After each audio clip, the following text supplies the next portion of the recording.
بسم الله الرحمن الرحيم. ازيكم حبايب قلب؟ عاملين ايه؟ يا رب تكونوا بافضل صحة واحسن حال ان شاء الله. معاكم نسمة من قناة من بيت نسمة. لو انت اول مرة تشوفيني انزلي اشتركي بقى في القناة وحطي لايك للفيديو الحلو الجميل ده. طبعا في ناس كتير قوي مستنية الفيديو ده وبتسأل دايما عليه من السنة اللي فاتت، وكمان بتسأل على السمنة والمكان وبتعمل كام كيلو والكلام ده كله. وسعر القشطه ايه والكلام ده من الفيديو اللي فات. طبعا ما كنتش معايا رقم تليفون ولا معايا اي حاجه، بس السنه دي ان شاء الله جايبه لكم رقم التليفون، وفي كمان عرض خاص لاي حد هيطلب من طرفي. بص يعني جايبه لكم فيديو حلو قوي ان شاء الله يعجبكم. حطوا لايك للفيديو بقى وصلوا على الرسول عليه افضل الصلاه والسلام كده قبل اي حاجه، وتعالوا معانا نبدا الفيديو ونقول بسم الله الرحمن الرحيم. طبعا الموسم اللي احنا فيه دون هو موسم التخزين زي ما احنا قلنا في الفيديو اللي فات، تخزين كل حاجة. النهاردة بقى احنا هنخزن السمنة بتاعة السنة. طيب انا جايبه صفيحه هي. بصوا هي ليه مش في صفيحه او في جردل او اي حاجه، الصفيحه بفلوس. يعني هي الصفيحه الصاج دي اللي كنا بنرميها زمان دلوقتي بفلوس، يعني عامله 50 جنيه. فانا ليه انا اجيبها في صفيحه او كده، او جردل بلاستيك برضو عامل يجي 70 جنيه لوحده. فانا لا، انا شلتها من الجردل، سبت الجردل وبجيبها في الكيس زي ما انتم شايفين كده. انا طبعا اولى باي حاجه.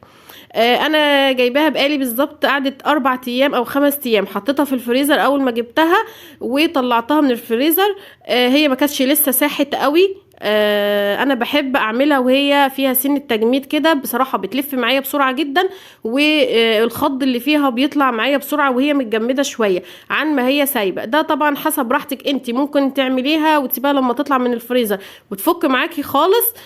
تضربيها براحتك يعني فيكي صحة وكده، اضربي بقى براحتك، بس بتاخد وقت اطول شوية. فانا بصراحة انا بالنسبة لي انا بحب اضربها وهي بالطريقة دي. اللهم صل على سيدنا محمد. الصفيحة عاملة 1400، عملت 13 كيلو سمنة، وعنت كده ايه يجي نص كيلو قشطة كده على جنب. ده طبعا بعينه بخلطه بشويه لبن كده يبقى للاكل على رف التلاجة على طول. المهم انا قلت لكم الصفيحه اصلا 15 كيلو، عملت 13 كيلو، يبقى الكيلو فيها واقف على 108. لو احنا حسبناه شلنا نص كيلو ده خالص حسبناها على 13. طبعا كيلو السمنه بره لوحده بيتباع ب 120 جنيه و150 جنيه، من 120 لحد 150 جنيه. اللهم صل على سيدنا محمد. انا طبعا ما قدرتش ان انا اعملها كلها مره واحده. يعني عملت كميه نصها وهي بعمل نصها.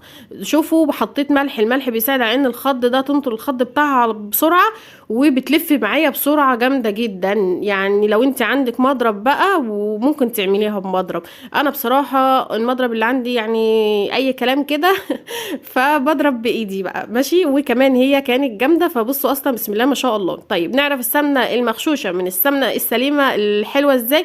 شايفين ايدي مفيش فيها مش مزليطه ولا مليانه مليطه كده، فاهمين؟ يعني السمنه مش مليطه فيها ولا اي حاجه. يعني شوفوا انا لفتها وايديا بيضه خالص، مفيش فيها سمنه ولا فيها اي حاجه خالص اهي.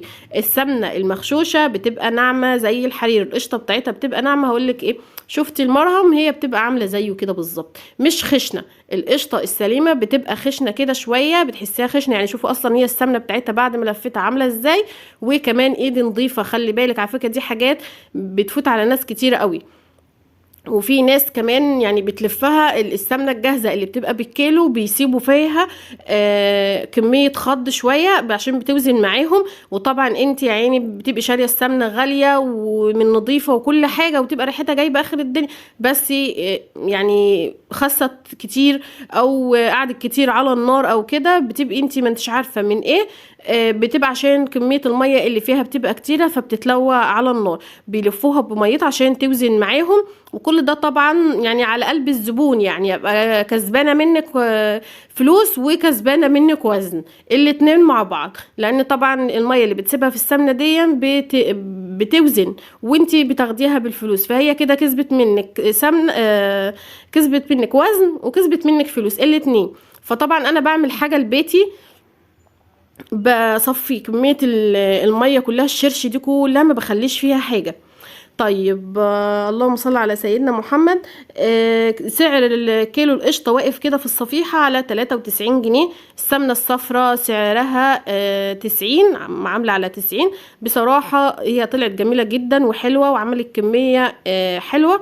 في ناس جابتها وعملت معاهم 14 كيلو. انا بصراحة ما يعني ما حصلش معايا، ما جاتش 14، هي جت 13.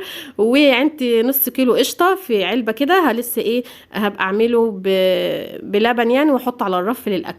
طبعا احنا مش هنسيب اي حاجة في الطبق خالص خالص نهائي. يعني حتى اللي شفتوا الجدار ده عاملاه، بشوف ده جراب موبايل قديم عندي من اللي هو السيليكون ده. جرفت كده اطراف العجان عشان ما اسيبش فيها اي حاجه، حرام يعني نسيب اي حاجه، ما نسيبش خالص اي حاجه. تمام كده. عايزه اقول لكم كمان ان انا هسيب لكم رقم التليفون في اول تعليق مثبت للناس اللي بتسال وعايزه تستفسر، او عايزه كميه، او عايزه اي حاجه، تسال وتستفسر وتقول لهم ان هم من طرف نسمه. ان شاء الله هترد عليكي، وكمان لها ليكي خصم 50 جنيه كمان يعني على الصفيحة، عشان انت من طرفي. فاتمنى الناس اللي هي كانت دايما بتقولي انت بتجيبي وبتبيعي ومش عايزة تقولي، يعني لو انا بجيب وببيع ومش عايزة اقول، يعني ما انا يعني مناسبة هي ان انا بقول في الفيديو، هنكر ليه؟ يعني انا مش فاهمة والله العظيم. انا لا بجيب ولا ببيع ولا اي حاجة، انا بجيب للخزين بس، خزين بيتي مش اكتر من كده. انا بقى هعمل الكميه التانية في انا قسمتها زي ما قلت لكم في اول الفيديو. قسمتها نصين. هعمل بقى الكميه التانية. طبعا الكيس ده انا مش هرميه، يعني انا مش هرميه، انا بعينه في الفريزر. والكميه يعني عايزه اقول لكم السنه اللي فاتت كنت استهترت كده، وبعدين مش استهترت، فكرت كده باستهتار شويه. فانا قلت طب ما انا عينه في الفريزر كده اشوف ايه اللي هيحصل. عندي الكيس ده في الفريزر، والله العظيم عمل معايا طبق فيه كتير. ليه؟ لاني نشفت يعني فرقته كده، نزل حبة حلوين. فخسارة بصراحة في الغلا ده اللي احنا فيه ان انت تسيبي اي حاجة. طبعا انا هنا برش ملح زي ما بقول لكم كده. شفتوا القشطة خشنة، بس هي عشان انا مطلعه من الفريزر، يعني انا عاملاها كده كانت ايدي اصلا انا مش حاسة بايدي في الوقت اللي انا فيه ده. فممكن تسيبيها خالص، لما تفوقي كده مع نفسها تبقي تضربيها براحتك خالص. الملح بيسرع ان هي يعني تنفض الشرش بتاعها على طول. كمان انا بحطها في ميه. ليه؟ بعد ما اضربها بغسلها. يعني انت نهبلتي؟ هي السمنه بتتغسل؟ والله العظيم بتنغسل. لو فيها شرش فيها اي حاجه بنحطها في الميه دي، وتبداي تعجنيها تاني كده، فالشرش اللي فيها كله بيطلع، واي حاجه فيها بتطلع. انا بعملها كده بصراحة على طول، وبتبقى جميلة جدا. وبحطها على النار، ما بتاخدش 5 دقايق على النار، وبتبقى ساحت، وبطفي عليها، وبتبقى جميلة جدا. وهوريكم برضو، يعني مش ان انا مش هوريكم دلوقتي وهي على النار. طبعا بقى الموضوع كده كان عد خالص. عملت دخلت بقلب جامد بقى وبايديا الاتنين، لان كانت الكميه النص التاني ده كان كتير. ف يعني كان كتير على ايد واحده بصراحه، فتعبت. فانا عملتها بالايدين الاتنين. هي كده كانت بدات تلف معايا، وكان الشرش بتاعها بدا يطلع، بس ما كانش الكميه كلها. او بصوا كده انا بعملها بايدي، شايفين ايديا اصلا نظيفه، مش مليطه ولا عامله اي حاجه. بصي ايديا نظيفه بفتة. السمنه المغشوشه بتلاقيها ناعمه، وتلاقيها عامله في ايدك الاتنين، مزليطه ايدك الاتنين كده ومعاملاها، يعني تلاقي ايدك متبهدله وماسكه في ايدك وحاجه كده، استغفر الله العظيم. طبعا السمنه البلد لا غنى عنها، كلنا بنخزن، وكل لازم تخزني في الغلا ده والحاجات دي، لازم تخزني.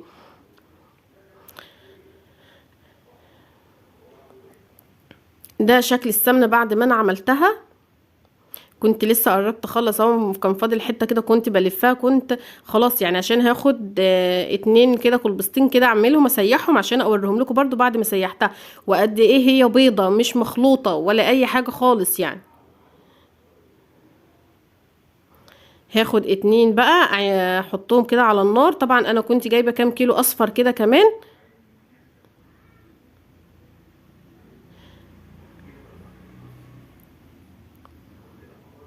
مش هتاخد يعني وقت خالص، مش هينفع ان انت تسيبيها ولا تروحي هنا ولا تروحي هنا، لا، وانت واقفه جنبها. طبعا الريحة يعني كانت رهيبة، وحتة المرتة اللي كانت عاملاها برضو، يعني انا عاملاها بقالي كام يوم بصراحة. فعشان كده بتكلم في الماضي يعني. المرتة جميلة جدا وطعمها جميل، هي بتفور كده شوية طبعا وانا واقفة، يعني انا ما اتنقلتش من جنبها اساسا، يعني لا تفور على البوتاجاز وتبوظ. ببدأ ان انا هدي النار عليها خالص لحد ما ان انا اطفي. بصوا خلاص كده، انا كده خلاص هي روقت اهي ما شاء الله، بقت جميلة. طبعا هي انا عايزاها كده، انا مش عايزة اسوي المرتة. في ناس بتسوي المرتة في السمنة بس السمنة بتغمق، انا ما بحبهاش كده. انا السمنة بتوصل للمرحلة دي وبطفي عليها، وبعد كده برجع اسوي المرتة تاني لما اصفي السمنة. ما بسويش المرتة في السمنة وهي بتسيح. دي كانت كمية السمنة كلها اللي انا عملتها. ده برطمان، يعني هو بياخد يجي 3 كيلو كده، متهيألي هو شكله صغير في التصوير كده بس هو كبير شوية.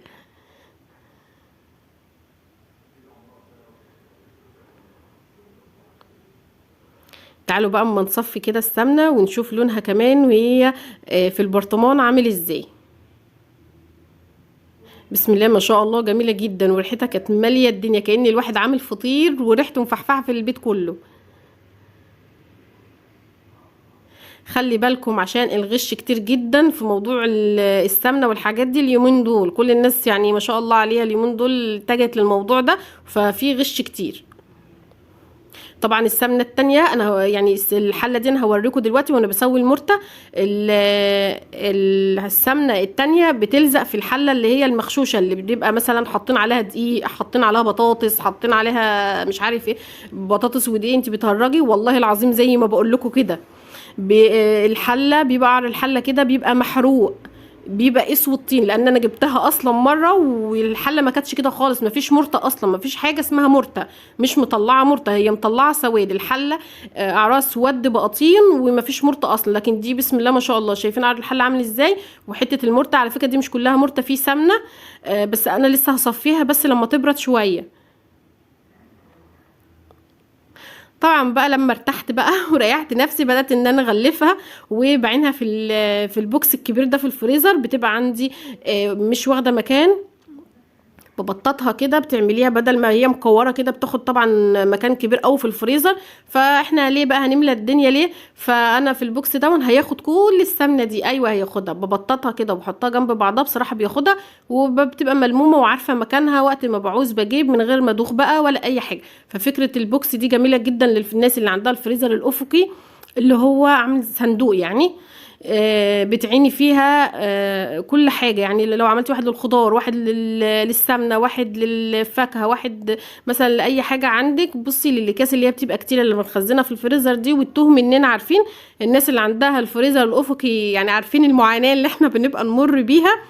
فلا ده جميل جدا، ببدأ ان انا اخزن حاجتي كلها فيه وهياخدهم ياخد السمنة بتاعتي كلها الحمد لله وتبقى ملمومة. طبعا اقول لكم ايه بقى، تنسوش بقى بالله عليكم تحطوا لي لايك حلو كده للفيديو واشتراك للقناه لو انتوا اول مره تشوفوا قناتي، وكومنت حلو منكم كده. وده كان الفيديو بتاعنا النهارده، يا رب اكون افدتكم ويكونوا استمتعتوا معايا. واللي عنده اي استفسار يقول لي في الكومنتات برضو، وهسيب لكم رقم التليفون في اول تعليق مثبت للناس اللي حابه تسال وتستفسر براحتها، او اللي عايزه تجيب مثلا كميه اللي هي عايزاه بقى تسال تستفسر. هسيب لكم رقم التليفون بتاعها، اتصلوا براحتكم بقى قولوا لها ان انتم من طرف نسمه.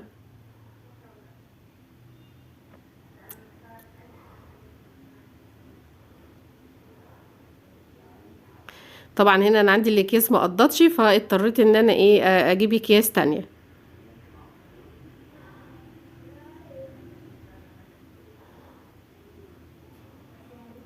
اللهم صل على سيدنا محمد وعلى سيدنا محمد. طبعا الطريقه دي احلى بكتير، احسن ما تعمليها مدوره كده، بتاخد وقت ومكان في الفريزر كبير. فلا كده احنا لمينا الموضوع. بصوا في حاجه قد ايه، بسم الله ما شاء الله.